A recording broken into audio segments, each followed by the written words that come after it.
ఈశాన్య రాష్ట్రం మణిపూర్లో మళ్లీ ఘర్షణలు ప్రారంభమయ్యాయి. మైత్రి వర్గం నాయకులను ఇటీవల పోలీసులు అరెస్ట్ చేస్తారు అన్న వార్తలతో ఆ వర్గం ప్రజలు రోడ్డెక్కారు. పలుచోట్ల నిరసనలతో హోరెత్తించారు. కొన్ని చోట్ల పోలీసులతో ఘర్షణకు దిగారు. నిషేధాజ్ఞలు లెక్క చేయకుండా రోడ్లపై టైర్లు వేసి దహనం చేశారు. దీంతో ఇంఫాల్ వెస్ట్, ఇంఫాల్ ఈస్ట్ జిల్లాలో ఉద్రిక్త పరిస్థితులు నెలకొన్నాయి. భద్రతా దళాల రాకపోకలు అడ్డుకునేందుకు రోడ్లు తవ్వేశారు. దుకాణాలపై దాడులకు దిగారు. వారిని చెదరగొట్టడానికి పోలీసులు బాష్పవాయువు ప్రయోగించారు.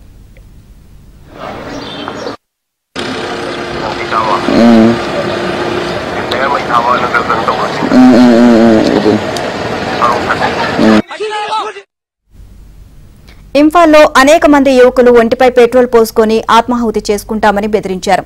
తమ లీడర్ను రిలీజ్ చేయాలంటూ భద్రతా బలగాలతో ఘర్షణకు దిగారు.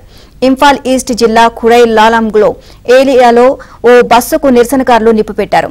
క్వాకితెల్ ఏరియాలో తుపాకీ కాల్పుల శబ్దాలు వినబడ్డాయి. తులిహాల్లోని ఇంఫాల్ ఎయిర్పోర్ట్ గేటు వద్ద కూడా నిరసనకారులు గుమిగూడారు. అరెస్టు చేసిన మైతీ లీడర్ను రాష్ట్రం నుంచి తరలిస్తున్నారు అన్న ప్రచారం సాగడంతో రాత్రంతా ఎయిర్పోర్ట్ గేటు వద్దే బైఠాయించారు.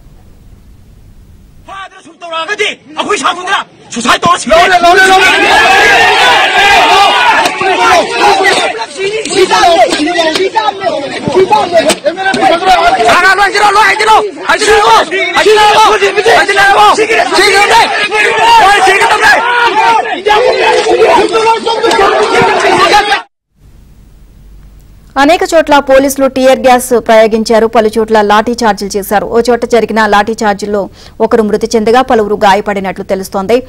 దీంతో మణిపూర్తో సహా పలు ప్రాంతాల్లో తీవ్ర ఉద్రిక్త వాతావరణం నెలకొంది. ఇంఫాల్ ఈస్ట్, ఇంఫాల్ వెస్ట్, లౌబాల్, కాంగ్చీన్, విష్ణుపూర్ జిల్లాలో కర్ఫ్యూ విధించారు. 5 రోజుల వరకు ఇంటర్నెట్ సేవలను నిలిపివేశారు. 주사에 떨어지게